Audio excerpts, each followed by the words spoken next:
quand vous arrivez au Royal Golf Dar es Salaam, c'est somptueux, vous rentrez à l'intérieur du palais et vous êtes invité par le roi sur ce magnifique parcours de King Course. Et c'est pour cela, c'est un club qui est ouvert pour tout le monde. Bienvenue d'abord au Royal Golf Dar es Salaam.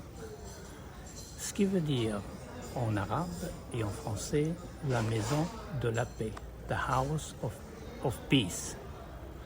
Je m'appelle Ali Idrissi, je suis professeur de golf au Royal Golf Dar es Salaam depuis 1990.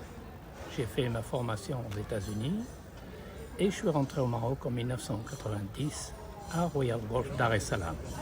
Le Royal Golf Dar es Salaam est un magnifique parcours. L'idée est venue de Sa Majesté Hassan II, que Dieu ait son âme, avait voulu construire un parcours de golf.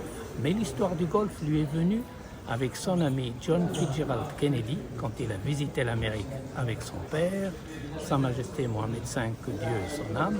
Il y a une amitié qui s'est liée, et bien sûr, Hassan II, que Dieu ait son âme, a voulu construire un parcours de golf.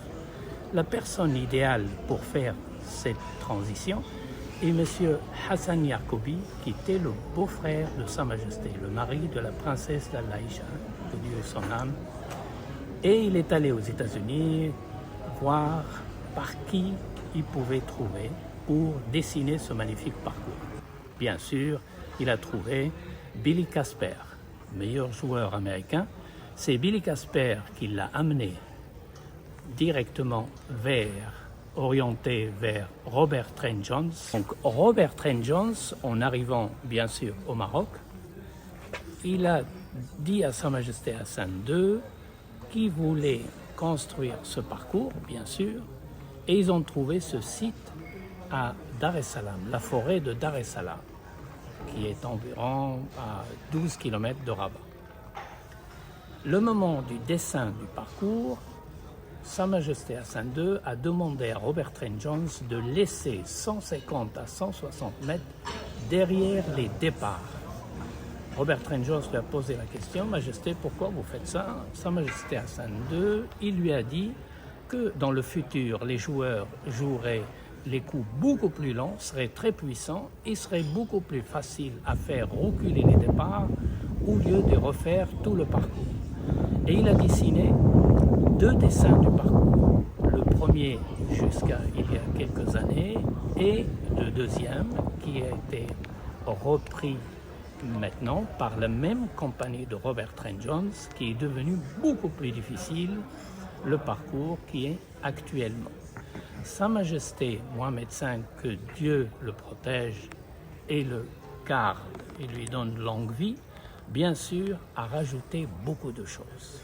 Il a repris le flambeau de son père sur le trophée Hassan II. Le trophée Hassan II, d'abord le premier, c'était trophée Hassan II où beaucoup de joueurs américains avec quelques Européens. Après, c'est tourné vers le Tour européen.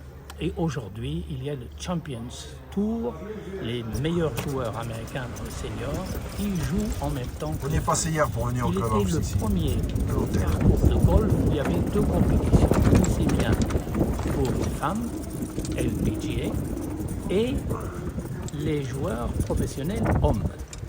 Ce qui a donné quelque chose de très spécial avant même que les mêmes reprises a été repris aux États-Unis et dans le monde entier. Aujourd'hui, Royal Golf Dar es Salaam est ouvert bien sûr à tout le monde. Ce n'est pas un club privé. Sa Majesté Mohammed VI a voulu que ce parcours soit le parcours de tout le monde.